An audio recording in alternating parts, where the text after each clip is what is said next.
really what we attempted to do was get to the bottom of how this ended up in the National Enquirer. And what we ran into was a lot of infighting between the people that you've mentioned. Jeff Bezos set out to try to figure out how his private communications found their way into this tabloid.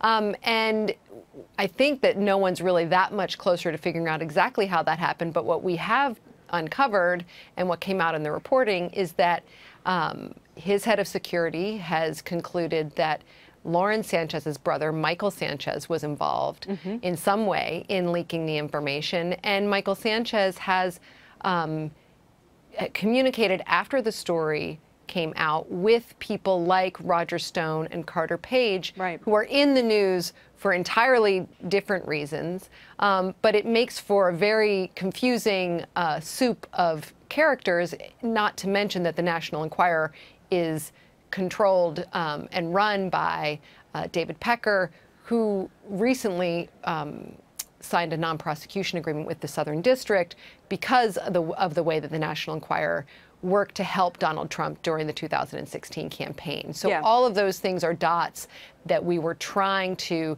connect or get to the bottom of, and it's all really what we know is laid out in the piece. Yeah, and it's interesting because many people thought, okay, if Michael Sanchez knows these people who are connected to the Enquirer, that maybe that was the avenue that this took. But in the piece, it doesn't exactly connect all those dots to suggest a causality. It also says it's possible that the National Enquirer reporter, Howard, saw Bezos and Lauren Sanchez together at a launch event and kind of thought, maybe there's something here, and we know that they were followed for, I guess, months. And Michael Sanchez, it sounds like, had some suspicions that they were being followed, and that was one of the reasons, it seemed to me from reading the piece, one of the reasons that he was asking Page and Roger Stone kind of what to do in that situation. Exactly. You clearly read the piece and saw all the things that we were ourselves looking into. He was seeking advice on how communications could be surveilled and how that information that was in a private text exchange could find its way outside of the two people who were communicating.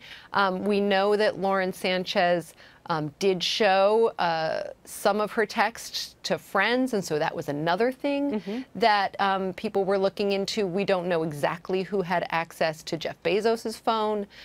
So this was really a sort of effort to get inside the investigation. And one of the things that we really found was once we started to get inside that investigation, now Michael Sanchez has another investigation. So there were dueling investigations. There are people who are trying to control what someone will write about this in other outlets.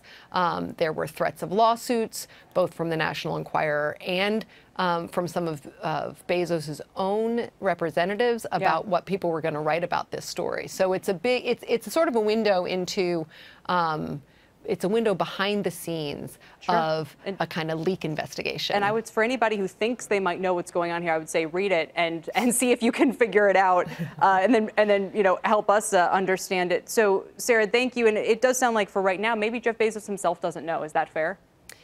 Yeah, I think that this story is not over, and we're going to keep reporting on it. But I do think that it's very hard to nail something like this down, especially without something like subpoena power. And we're just journalists looking into these things like anybody else would.